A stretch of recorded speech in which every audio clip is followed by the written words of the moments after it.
Tanah Persia atau yang biasa kita kenal sebagai Iran yang selama ini identik sama kekayaan minyak dan gas alam yang berlimpah. Tapi ironisnya, di balik semua kekayaan itu, negara ini sudah puluhan tahun pelan-pelan kehilangan satu hal yang jauh lebih mendasar, yaitu air. Jadi, kenapa sih kok bisa sampai kayak gitu ya? Langsung aja yuk kita bahas bersama saya, Habibi, and this is Low Discovery.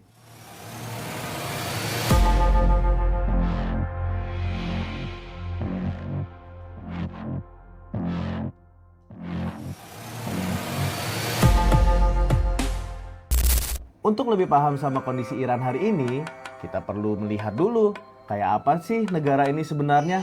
Iran adalah sebuah negara di kawasan Timur Tengah yang dikenal memiliki bentang alam dengan barisan pegunungan curam di utara dan barat, serta wilayah gurun yang luas di bagian tengah dan selatan.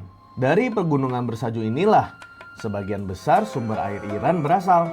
Saat musim panas tiba, salju mencair. Nah, airnya mengalir ke sungai-sungai musiman dan ditampung di bendungan-bendungan buatan untuk menopang irigasi dan listrik bagi jutaan penduduk. Tapi, Iran berada di salah satu kawasan paling kering loh di dunia. Curah hujan yang minim dan iklim yang semakin enggan nentu bikin negeri ini gampang banget mengalami krisis air. Ketika salju menipis atau hujan gak turun-turun, seluruh sistem yang selama ini menjaga keseimbangan hidup masyarakat bisa terganggu. Nah, krisis air ini bukan hal baru buat Iran. Mereka sebenarnya sudah mengalami dari puluhan tahun lalu. Tapi kondisi sekarang jauh lebih parah. Yang bikin situasinya makin berat, wilayah yang terdampak bukan cuma daerah-daerah terpencilnya loh. Bahkan ibu kota mereka, Teheran, ikut ngerasain krisis ini. Kota yang penduduknya mencapai sekitar 15 juta jiwa itu berada dalam kondisi yang rentan sekarang. Curah hujan yang terus nurun dari tahun ke tahun bikin dampak yang benar-benar terasa. Bendungan-bendungan menyusut drastis. Beberapa bahkan tinggal di bawah 10% kapasitas normal. Air yang dulu memenuhi waduk sekarang tinggal nyisa bagian kecilnya aja. Bahkan tanah di banyak wilayah mulai retak dan turun akibat kekeringan panjang. Sementara itu, warga harus ngadepin pembatasan air yang semakin ketat. Di sejumlah daerah, air bahkan nyala cuma 2 jam per hari loh. Presiden Mesut Pezeshkian, correct me if I'm wrong, gue takut salah, sampai membuat pernyataan kalau tak ada hujan dalam sebulan, Teheran mungkin harus ditinggalkan. Bayangkan, ibu kota besar, pusat kekuasaan, pusat ekonomi, pusat peradaban, diambang relokasi karena kejadian ini. Nah. Pertanyaannya, kenapa bisa sampai separah itu ya? Penasaran kan? Yuk kita tanya AI.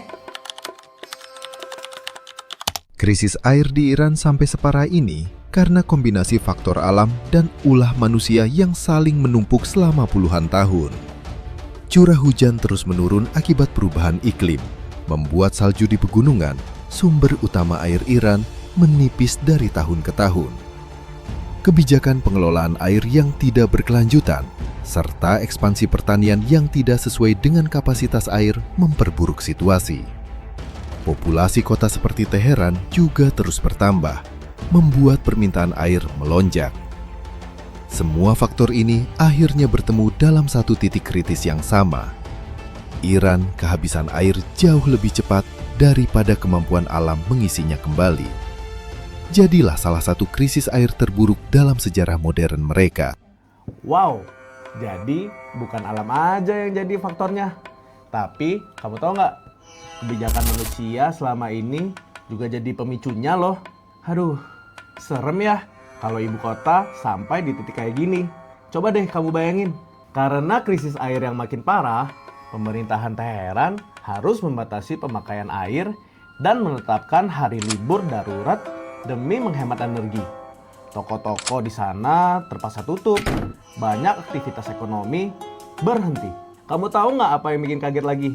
Harga air minum kemasan di sana bahkan lebih mahal daripada bensin loh sekarang. Cuaca yang makin panas membuat air cepat menguap. Dan setiap hari, harapan masyarakat untuk hidup normal terasa semakin menipis. Di tengah kekacauan itu, Israel lewat Perdana Menteri Benjamin Netanyahu muncul menawarkan bantuan untuk Iran. Namun, Presiden Iran langsung membalas lewat platform X, menyinggung kalau Israel bahkan menolak ngasih akses air dan makanan untuk rakyat Palestina. Gimana dia mau bantu rakyat-rakyat di mana tuh? Di Iran. Aduh, ada-ada aja nih Israel. Tawaran semacam itu jelas susah untuk dipercaya. Pada akhirnya, Iran tetap menolak, memilih bertahan dengan caranya sendiri. Salut banget deh sama si Iran.